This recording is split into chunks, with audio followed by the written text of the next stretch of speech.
This is the Montana Outdoor Podcast, brought to you in part by Rocky Mountain Truck and Trailer in Missoula, home of Boss Snowplows, CM Truck Beds, and Diamond Sea Trailers. Just go to rmtte.com for more information. And by Superior Hardwoods of Montana, home of the largest selection of in-stock high-end wood products and flooring in the western United States. Let them guide you through the woods at superior-hardwoods.com. Now, get ready for more fascinating topics and the most interesting people you will ever find in Montana's great outdoors. We offer new podcasts most every Saturday. You can get a link to these podcasts by going to our website, montanooutdoor.com, or by going to our Facebook page, or just send an email to Downrigger at montanooutdoor.com and say send a link to my email. It's that simple. Now let's head out with your host, Downrigger Dale, and see what's going on in Montana's great outdoors. Thank you very much, Manny. And as Manny just said, I am your host, Downrigger Dale, with the Montana Outdoor Podcast. So good to have all of you back along here as this podcast continues to grow. Just love the fact that you guys are sharing the podcast and getting it out and about. Want to say a brief hello and thank you to our active military listening from all around the world. We're very honored to have you here when you get to take a break. It's wonderful that you share some of that time with us, and hopefully we're bringing a little home back to you wherever you're at, and we hope you get home soon, and thank you for your service. Let's get into our series that we've been going on. Boy, I've been getting a lot of great emails, too, about this series from so many of you saying that you really enjoy listening to this, and I'm glad that you are. You're getting a lot of great information as we go around the state of Montana, getting all the different hunting opportunities covered. If you've ever looked at the FWP website, you'll see that region map. Those regions, that's what we're covering. So today, for example, we'll be covering Region 2. That's in western Montana. So we'll be talking about that here in just a second. Other quick thing to remember, when you first found us, there was a podcast description, whether you found us on Apple or Spotify or any of the others. When you read through that description, down below you're going to see in bold letters it says lists. You can click on those links and that'll get you to a lot of the stuff that we're going to be talking about today. So let's bring in Liz Bradley, Wildlife Program Manager for Region 2. That's Western Montana region. Liz, thanks for spending some time with us today. Hi, Dale. Thanks for having me. I'm glad to be here. Yeah.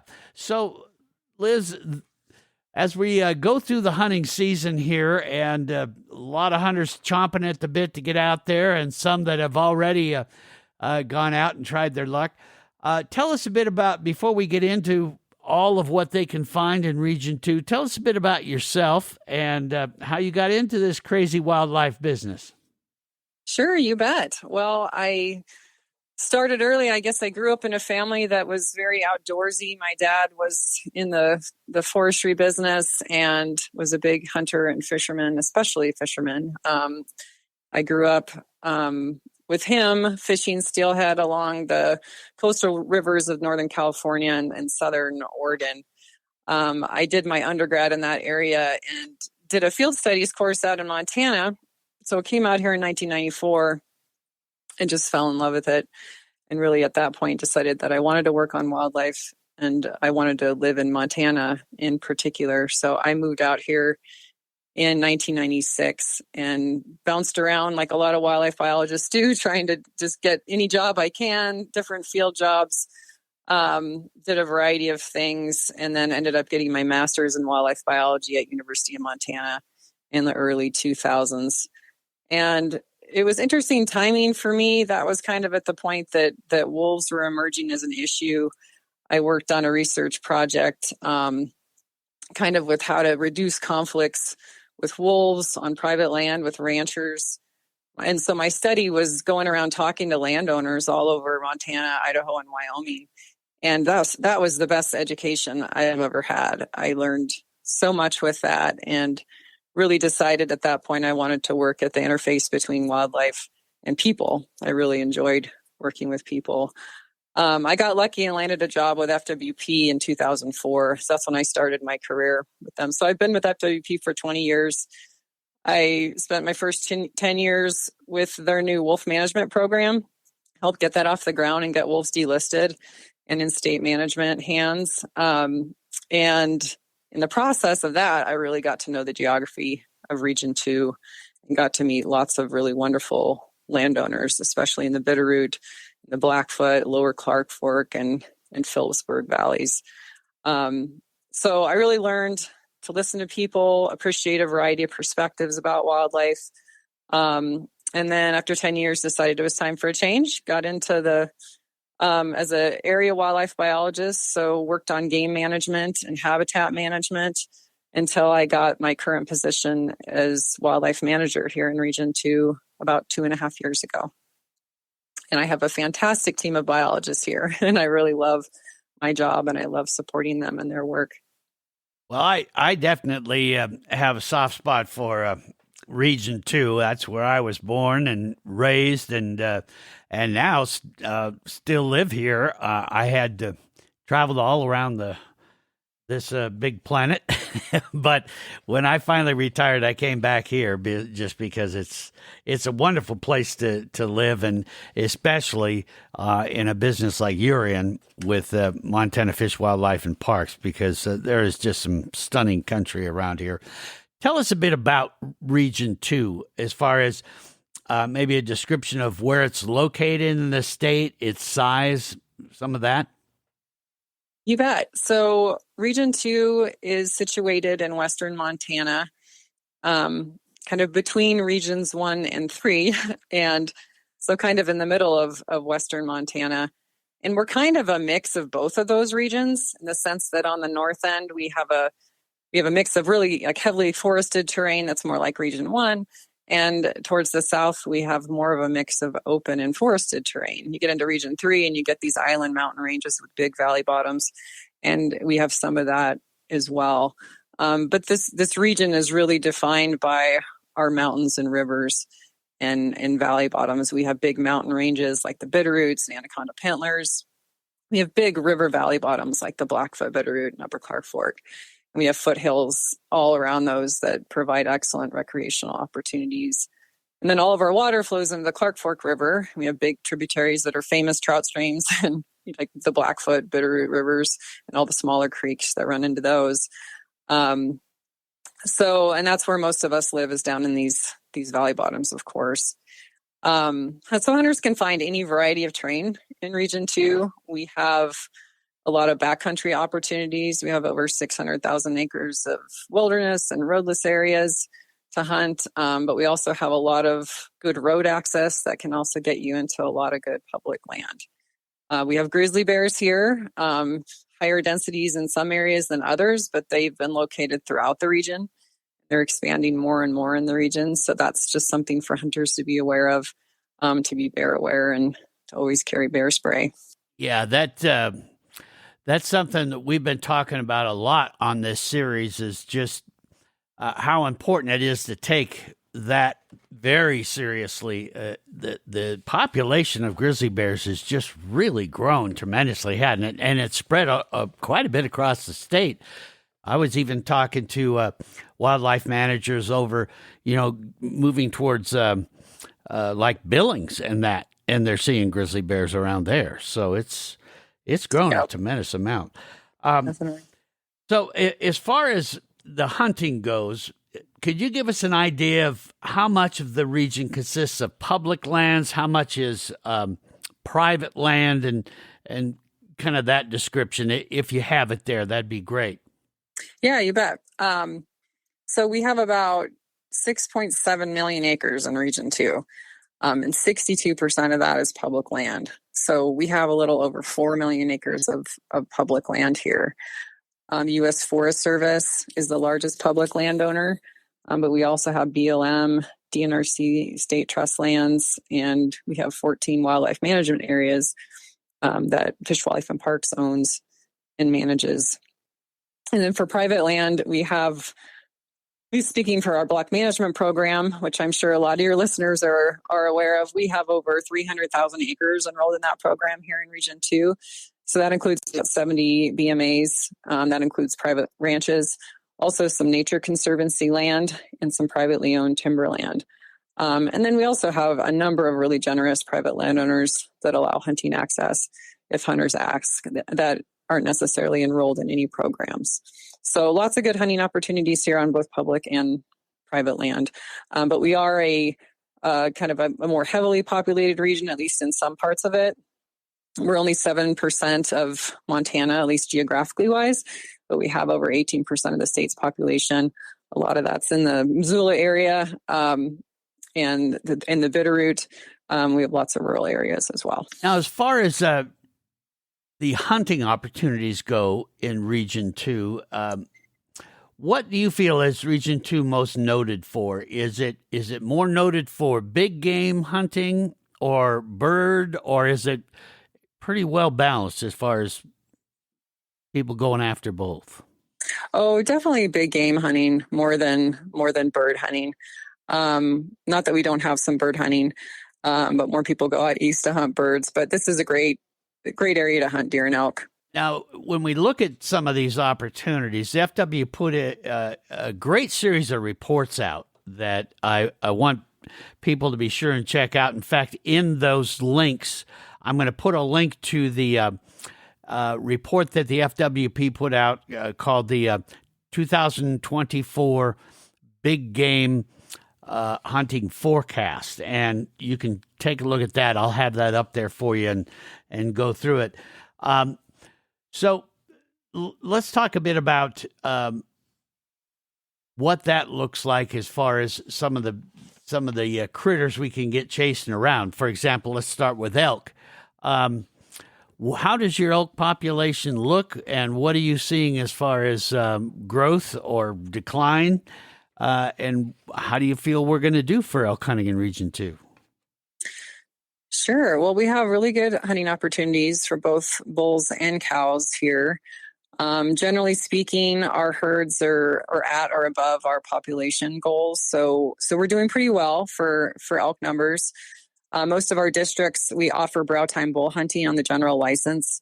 But we have 3 areas that are permitted for bulls during the archery and rifle seasons: 217, 250, and 270. And 270 is kind of special because that particular district is on unlimited permits, which means you're guaranteed one if you put in for it, but you have to put in for it. Overall, as far as our elk resource, we have more elk in the Bitterroot Valley and the Upper Clark Fork districts, and better hunting opportunities in those areas. The Blackout Valley is a great place to hunt as well, but our elk herds there are currently on the lower range of our population goals right now.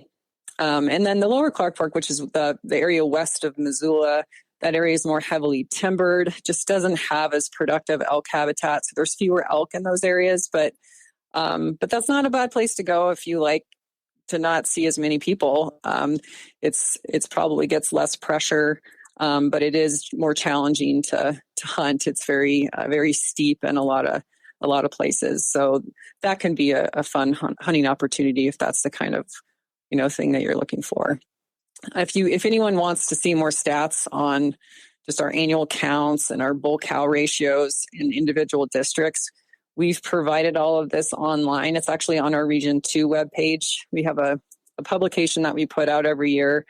And you can just look for the 2024 State of the Elk report. And the Hunt Planner is also a really good tool. Okay. I'll go ahead and get a link to that up as well, and then that way people will be able to find that too. So, Liz, let's talk a bit about if someone said, I've never hunted in Region 2, but I'd really like to give elk a try. Is there like maybe 1 or 2 districts that you would say stands out as, well, your opportunity to maybe harvest one would be better in this district? Sure. Well, I always ask people what kind of opportunity they're looking for, because some people don't want to hunt in the area with the highest, density of grizzly bears, for example. Some, want the challenge of a backcountry hunt or more limited to front country hunting. So I always kind of start there because we have a bit of everything that we can offer. But as far as just overall harvest, and this information is available on our State of the Elk as well. Most of the districts that we get most of our harvest, again, are in the Bitterroot and Upper Clark Fork. 270, 213, 215, but also even 201, which is around Missoula, we get pretty good elk harvest. Okay. Any recent elk rule changes, any regs that we should watch out for before we get started out there? Yeah, I'd like to just remind hunters, some of these changes took place in 2022, but people are still getting used to some of our boundary changes. So definitely make sure you read the regs and take note of the boundary changes with hunting districts 201, 202, 240, and 285. And that I also would just suggest paying attention to late season dates. We have both early and late seasons available in certain hunting districts. Some of those may have changed as well. And then just a reminder, this is the third season. Hunters with limited bull permits are restricted to hunting the district that they hold the permit in. With the one exception is hunting district 270 in the Bitterroot. Okay. Let's switch gears now to mule deer. Now, what I've seen so far in doing these podcasts, and that is we're seeing a decline in mule deer statewide. Now, if I recall, in Region 2, where you're at, the CWD was not detected till, was it last fall when you first detected CWD in your area? That's correct. We had our very first detection this last fall it was a mule deer buck near Deer Lodge. So as far as mule deer numbers go, how is that looking in Region 2? Do you think the CWDs had an adverse effect on you? And just overall, in general, what would hunters find in Region 2 as far as mule deer? Sure. Well, yeah, we don't think we still have a lot of testing to do to determine how far CWD might have spread already. So we're definitely on the learning curve on that, but we certainly haven't seen anything that would suggest any mortality from that yet. But overall, yeah, our regional mule deer harvest has been low and trending downward generally for the last 20, 30 years. So in Region 2, we only account for about 3% of Montana's mule deer harvest, but and our habitat really is generally more productive for elk and whitetail. But we do have one exception to that. A couple exceptions, but the big one is hunting district 270 in the Bitterroot. This is the most coveted mule deer permit in the state. So that's kind of our bright spot for mule deer. We had over 9,000 applicants for only 45 tags this last year. So that's less than 0.5% chance you'll get drawn, but it's a really great opportunity if you do. But otherwise, because of the general downward trend, we manage mule deer pretty conservatively in the region. Along with 270, we have 6 other hunting districts that are on limited permits for bucks. And we have 9 hunting districts that allow buck harvest during just the first 3 weeks of the general rifle season, trying to take some of that pressure off of bucks. But the last few years, actually, the buck harvest has been stable. So we kind of expect that hunting conditions are going to be pretty similar this year as last year. And we don't offer too much doe opportunity, but there's some in areas that we've had some game damage problems. Okay. Any regulation changes for muleys in Region 2 we better watch out for? Those 3-week seasons are definitely the ones to watch out for. Hunters are definitely still getting used to that. So definitely pay attention to the length of the general season. All right. How about whitetail in Region 2?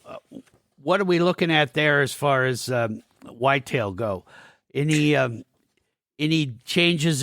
drastic changes in population numbers, anything like that? Nothing drastic. We did have a really mild winter last year. Weather really is our biggest driving factor for our whitetail population. So a mild winter means more young bucks on the landscape this fall to harvest, and we should see some good opportunity for mature bucks as well. So we generally have pretty good whitetail hunting opportunities in this region. The best are in the more heavily forested parts of the region, west of Missoula, Blackfoot Valley, but we have whitetail throughout.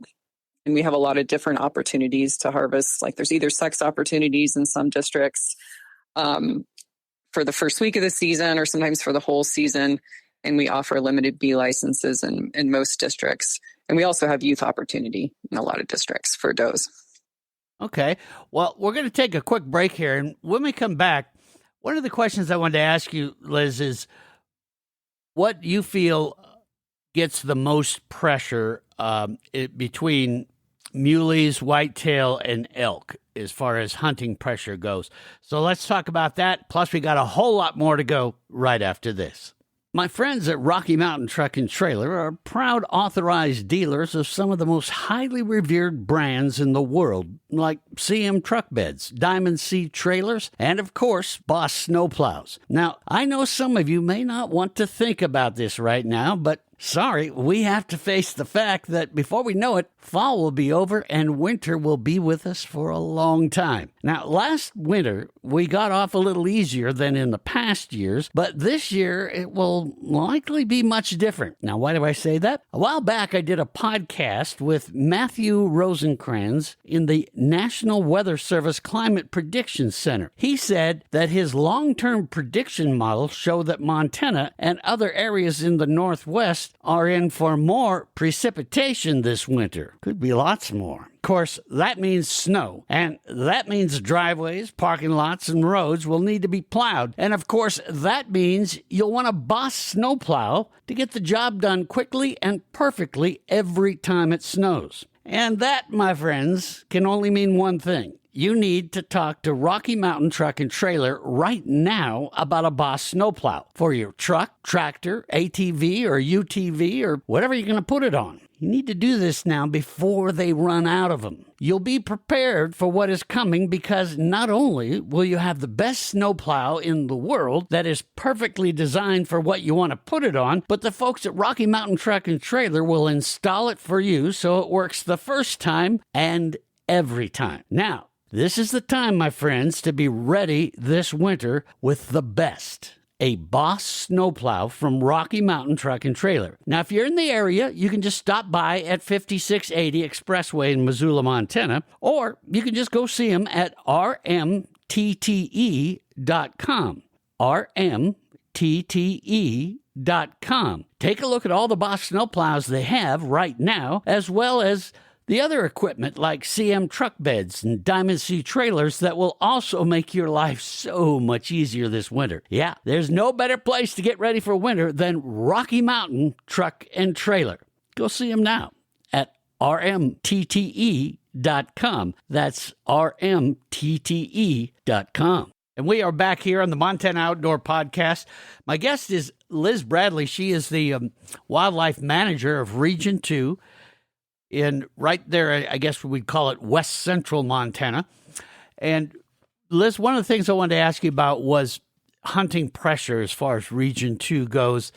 Do you find that for big game, and when I'm speaking big game, I'm talking elk or deer, do you find that more hunters come to Region 2 for elk, or is it mainly deer or evenly split? What do you see there?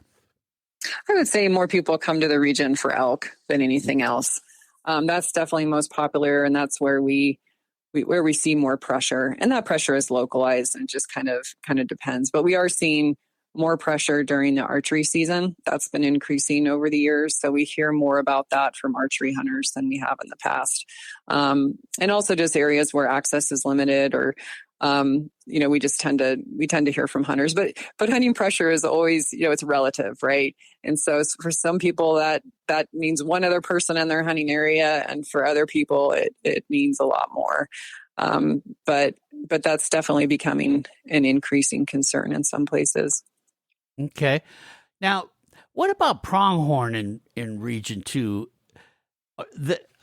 I guess there's some pronghorn in there. Am I correct or no? That's right. Yep, we do. Okay. We don't have that many. Mm-hmm. We have two. Where would we find them? Yeah. So we would find pronghorn in two hunting districts that are near Deer Lodge in the Upper Clark Fork. That's hunting district. Yeah. 215 and 291. Yep. And we only have a handful of tags between those two districts. We're really only counting somewhere between 150 to 200 pronghorn in recent years. And the counts are down a little bit from where they were about 5 to 10 10 years ago. So it's kind of a local opportunity. It's not a place that people travel to necessarily or put in for. We see more locals put in for those tags. Okay. So, yeah, that's probably not a go-to deal for Region 2, but nonetheless, I was a little surprised. Having lived here most of my young life, I just had never known there was pronghorn over there. How about for the fall bear hunting? I would assume black bear hunting's pretty good in Region 2. What is that looking like for you? Yes, bear hunting is really good in Region 2. We have the second highest harvest in the state behind Region 1. And overall, we get about a quarter of the state's annual harvest. So we see a lot of that harvest again, and for a lot of our other large carnivore species tend to be in some of the more heavily forested areas. But we see quite a bit in the Bitterroot, Lower Clark Fork, west of Missoula, and around the Missoula area, and Blackfoot are some of the best places to hunt bear. This year, a lot of our harvest has already occurred kind of earlier in the fall. Bears are super active, getting ready for winter, and then a lot of people just, once general season starts, rifle season, most people are more focused on big game, but we still get some bear harvest before those bears den up. Okay, any district specifically that you think people might want to focus in on to have better luck with black bear? Yeah, definitely the districts in and around Missoula, I would say west of there. So those bear management units kind of both directly east and west of that, kind of on the northern part of the region. Okay. All right. How about mountain lion hunting? I've heard of a few folks that run hounds after mountain lion in the area. Is that a pretty popular area for mountain lion hunting or no? It is, yeah. Region 2 is very popular for mountain lion hunting. We get most of our harvest during the winter season with dogs. Although there is hunting opportunity, during the rifle season without dogs as well. And we get a handful of lions that are harvested by deer and elk hunters kind of opportunistically when they're out there. But we have 15 lion management units in the region. Each of those have individual quotas for male and female lions. So hunters need to pay attention to the quota fill in those areas. And they need to decide which area to get a license in. It's broken into 4 areas in Region 2. So hunters need to decide where to hunt. Okay. Now, wolves, of course, you know a lot about wolves. You know a lot about a lot of things here in Region 2. But for wolves, for people that want to harvest a wolf, do you find that most of that in Region 2 is done by trapping, or is it more by the rifle hunters, or what do you see there? Or is there much wolf hunting that gets done in Region 2? There's quite a bit of wolf hunting. We have success both by hunters and trappers in this region. There's been a learning curve over the last, 10 plus years since we've had a season. And we've seen especially some individual hunters have gotten really good at it. It's kind of an acquired skill to get good at wolf hunting. Wolves are tough to hunt. Most people just don't see them when they're out there. But that being said, there's more, because wolves are in a pack, it is, possible for you to run into them when you're deer and elk hunting. And we definitely get more wolves harvested during the general rifle season than we do lions, for example, just because people do run into wolves when they're out there. And then in the wintertime, it's maybe a fun thing to do to go out, and it's hard work. I've heard of people just get out and looking for tracks in the snow and following them out or calling or trying other methods. And then of course, trapping as well, has been really successful for those that have the time and have acquired that skill. Okay. Yeah, that's something I've never done. I've always wanted to try it, but I guess the reason I got discouraged was that people would say, boy, you really got to know where you're at and what you're doing, because they are not easy to find. I think they're just very intelligent animals, and they know you're coming. How about up as far as your waterfowl and upland game bird hunting goes? let's maybe start with upland game birds for Region 2. How is that looking, and what kind of a season have you had so far? We have good opportunities for mountain grouse hunting here in Region 2. So that means primarily dusky grouse, also known as blue grouse, ruffed grouse, and spruce grouse. So we have those 3 species here. It's been a really good year for blue grouse this year. Heard a lot of really good success, a little less so for ruffed grouse. Those are 2 species most people tend to go after. So we have a mix of people that take dogs out and love to go mountain grouse hunting, and other folks that just like to, carry a pistol while they're out cutting firewood and opportunistically hunt grouse. But it's a fun opportunity for sure that people appreciate here in this region. But we don't have, pheasants or, pretty limited hunts and places. So we don't see a lot of hunting for those species. Most people have to go east. Yeah. That grouse hunting that was really one of my favorites.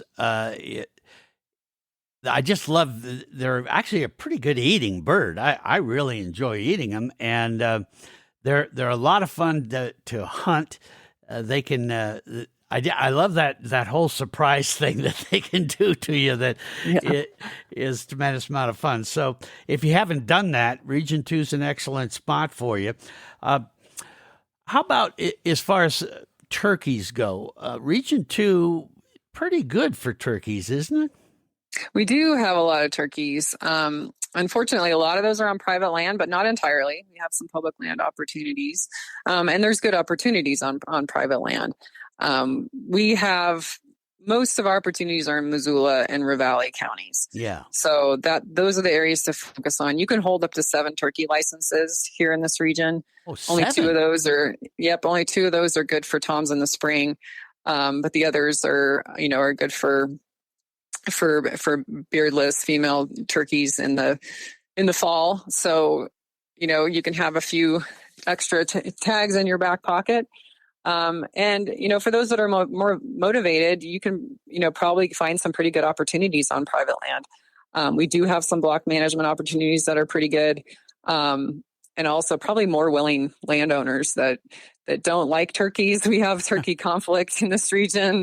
Turkeys sometimes cause some damage. People, are more likely to probably welcome some harvest. I think probably what we bump up against more is just, those areas, if they're safe to hunt them. If there's too many houses around it, it often doesn't work.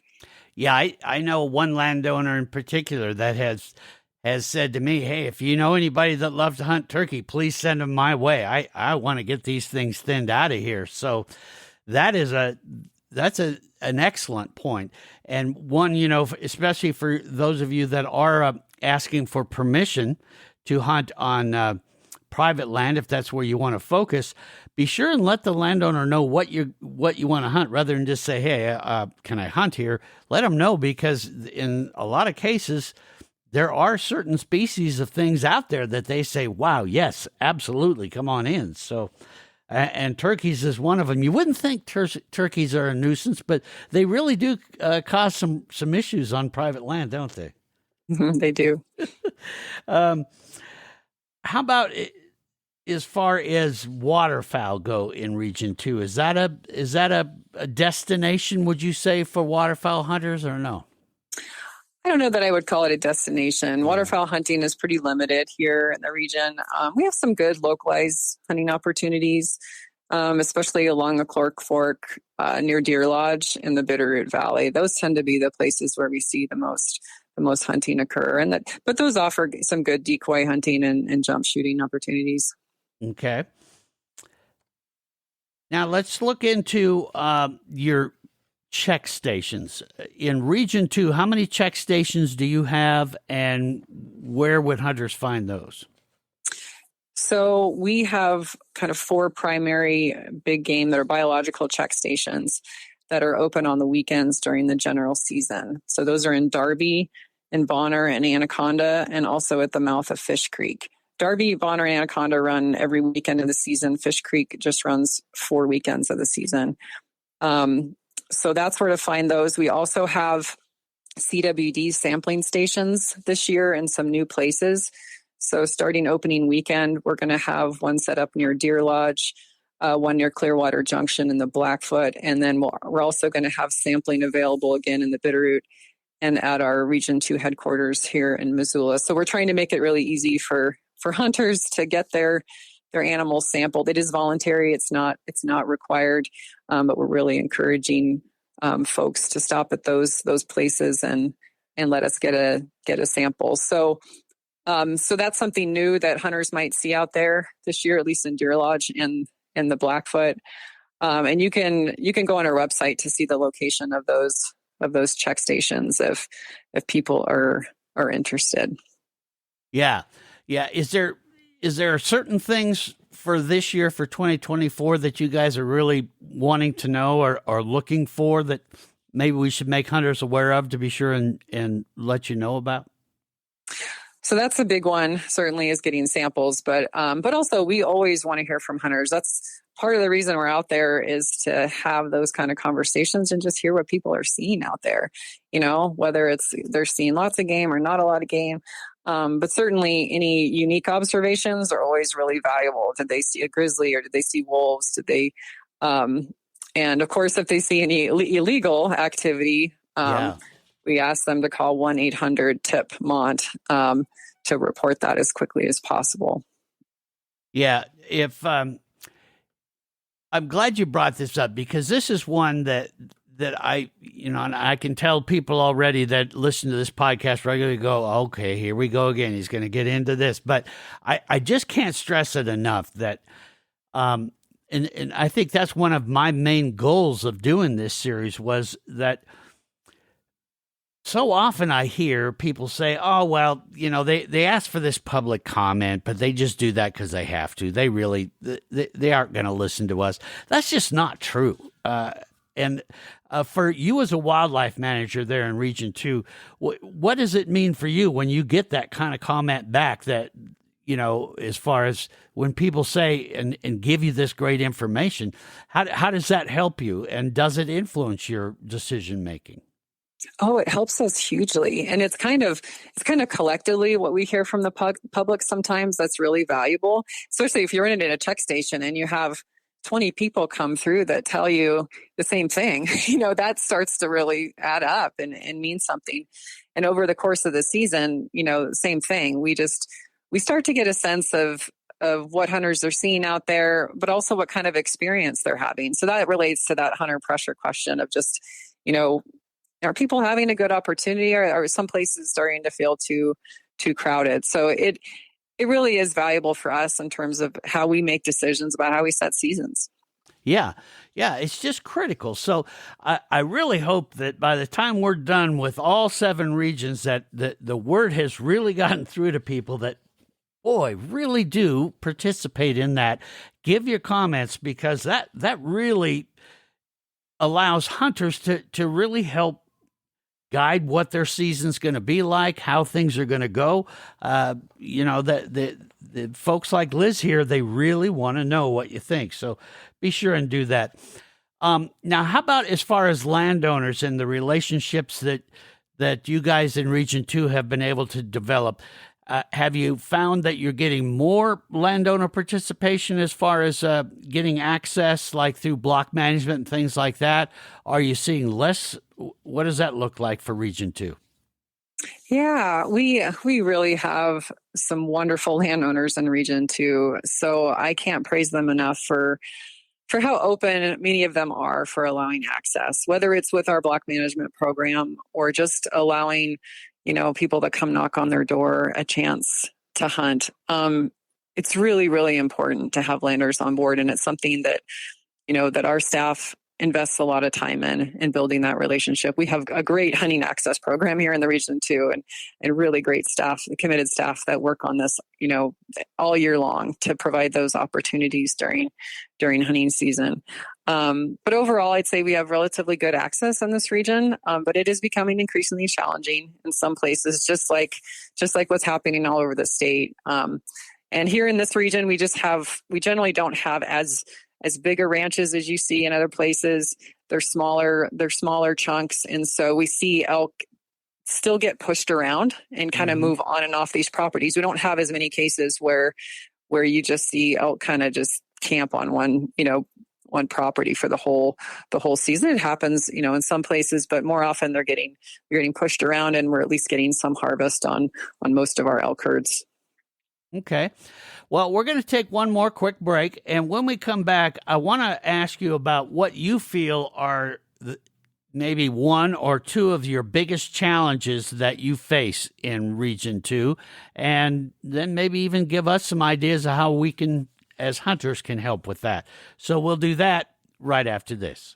Hey, I want to tell you a bit about one of the great businesses that is responsible for making this podcast possible. I'm talking about my friends at Superior Hardwoods of Montana. They're a well-established Montana company with origins starting way back to 1977. They've been proudly serving the Missoula community and, well, far beyond that since then. Yeah, so no matter where you're listening, they can help you. Now, again, if you have been listening to this podcast for a while, you know that some of the things Superior Hardwoods is most known for are their extraordinary flooring lines. In fact, a majority of those are manufactured right there in their lumber yard in Missoula. And speaking of flooring, they just introduced the Timeless Pre-Finish series. Now, this is a series designed to simplify the overwhelming task of remodeling and replacing the old worn-out flooring in your home. This new series allows you to effortlessly transform any room pretty much instantly. This flooring is made in America and comes in pre-finished maple, hickory, white oak, red oak, ash, and reclaimed oak.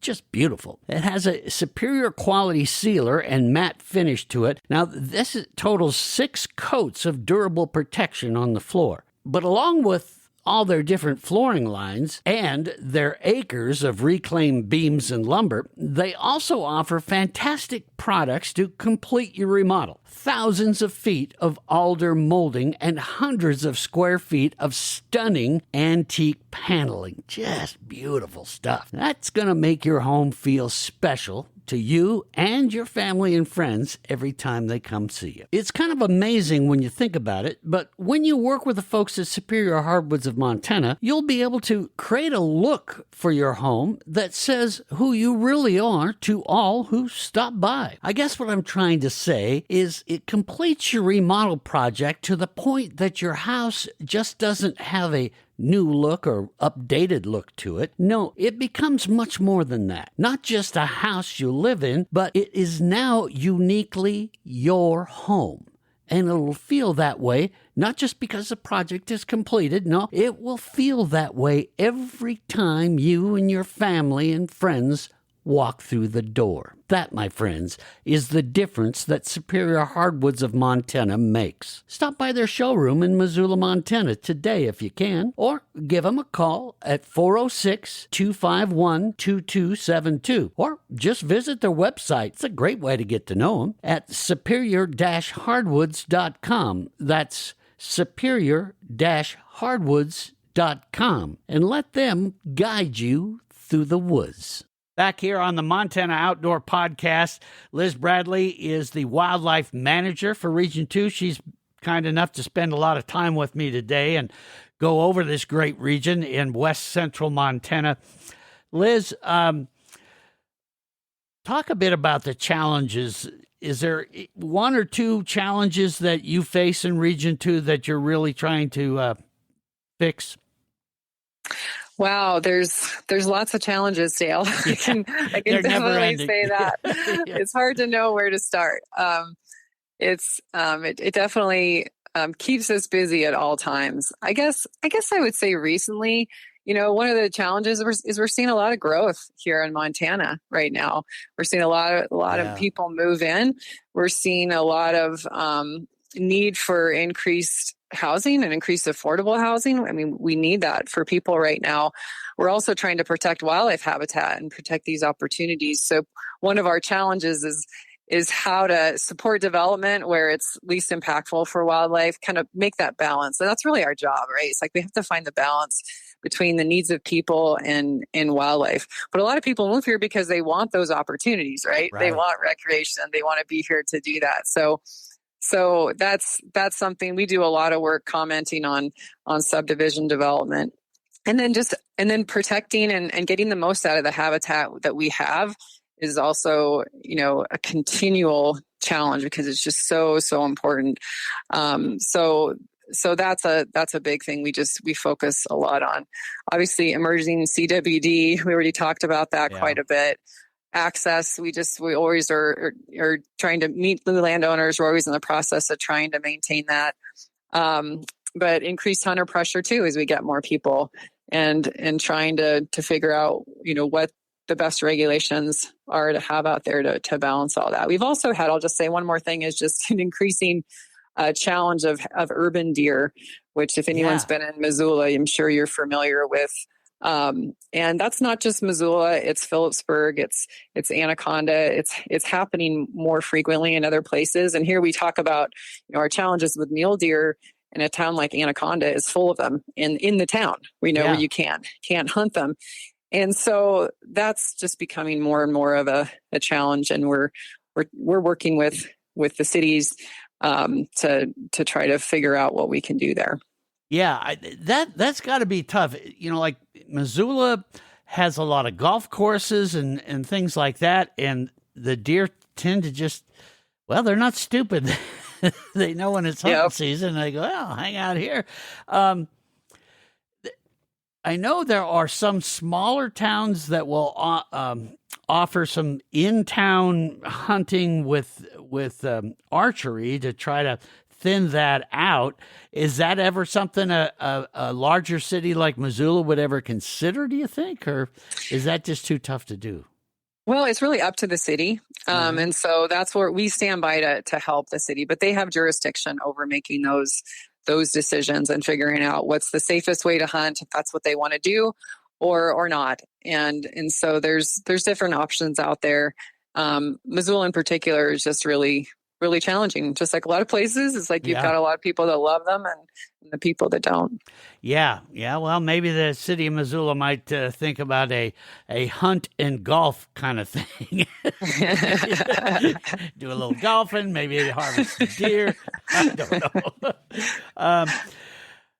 Now, this one might be an interesting question for you. As far as the things that you're most proud of in Region 2, what would you say are maybe a few of the biggest accomplishments that you guys have been able to do? Yeah, I think I'm most proud of the people here in the region, and I guess all the work that we've done working with people in the region. And so it's all the wonderful landowners we have that cooperate with us. It's committed people who live here that have just gotten involved and helped make a difference with improving habitat or, commenting on projects. We have tons of great partner agencies and organizations that we work with toward common goals. And then also, I really want to recognize our team here at Fish, Wildlife and Parks. We have just an outstanding team. I love working here. We have such committed people here. We have a really knowledgeable team at the front desk that are there to sell licenses and help hunters with whatever questions they have. We have just really talented biologists here, enforcement, fisheries. We have parks and outdoor rec folks, maintenance folks, and our information and an education team. They all really care. I love working here because people they're here because they care about the same thing. We care about the outdoors. We care about stewarding this resource together, and we love working with people. So that's kind of what I'm most proud of, I guess, is what we've built with the people in this region. Yeah, and I think you guys have also done really well on the education side and trying to get as many classes for the youngsters to get educated. And I know that's always a challenge of, trying to get everybody in before the season gets going. But there are also good informational things both on the website and, like you say, just by calling to get your questions answered. And I think this is a kind of an important thing for folks to consider that may have just moved here. And Region 2, like you were saying, is one area where we've seen a lot of out-of-state folks moving in and wanting to live in this beautiful state. I don't blame them. But that's where when adults and that want to get into hunting maybe for the first time, I think there's some of that resistance of, I don't want to look stupid. Mm-hmm. You folks don't care about the question, right? You just want to answer it, you know? Absolutely. You're right. We have really good hunter education programs here. And, and a lot of people too that are just willing to help mentor young hunters. I think that's a huge part of it, to help get hunters, in there is find someone who can kind of help mentor. So yeah, that is something our staff spends a lot of time on and cares a lot about, is the recruitment of hunters. Yeah, that's an excellent point too. Don't be afraid to reach out or contact someone and say, hey, do you know a hunter that might just be willing to take me out so I can learn a little? I'm a growing adult, but I've just never done this before. I think the better that we all know about it, the better we're going to be. How about as far as you personally, when you take your wildlife manager hat off and just want to go out as a private citizen and take advantage of this great region, what are some of your favorite things to do in the outdoors as far as hunting or fishing and things like that? Yeah, I love it all. I love to both hunt and fish. I love deer and elk hunting. So it's kind of, I'm a meat hunter, so I'm kind of all about filling the freezer. That's what I love that more than anything. It's so satisfying to be able to fill the freezer. I hunt with my husband for birds, and we get, usually, we try to get deer, and if we're lucky, we might get an elk. So it's nice to have a variety. We just have so many good opportunities here. Yeah, and there's nothing better than a freezer full of some great deer and elk meat for sure. Do you tend to favor more bow hunting or rifle? Oh, I'm a rifle hunter. Okay. Yeah. I wish if I had more time, I might get into bow hunting. I kind of always wished I had just for the experience of hunting elk during the rut. But it's always a busy time of year for me too. So I'm glad at least that I can still get out, but I try to be as efficient as possible when I go out. Yeah, me too. I always wished I would have taken it up. And now that I'm getting kind of long in the tooth, it is a little tougher to hunt with a bow. You got to get close. There's a more exertion going on there that I think I may be prepared for at this stage of my life, but it sure has grown across the state of Montana. Yep. Well, Liz, I want to thank you so much for spending so much time with us. Is there anything we haven't covered today that you'd like to make sure we get across to the folks that are listening? I guess maybe just one last message, if I could pass along any advice to hunters, is just take a moment to thank private landowners if you are accessing their property. And because I've heard a lot of really positive stories we hear about the negative ones, but I've also heard a lot of positive stories about hunters that have really gone out of their way to be thankful and maybe help fix fence or bring a pie. And those things really matter. So I just want to emphasize that those small gestures really, really add up and matter. And it's going to help us in the long term preserve our hunting culture here in Montana. Yeah, that campaign that the FWP has been doing of It's Up to Us, I think is what it's called, that truly, truly is the case. I mean, not only are you holding your ability to gain access in your hands, you're holding it for others too. So depending on how you treat it, that's going to affect other people that might want to be able to hunt too. So yeah, great point. That's Definitely right. Get out there and do that.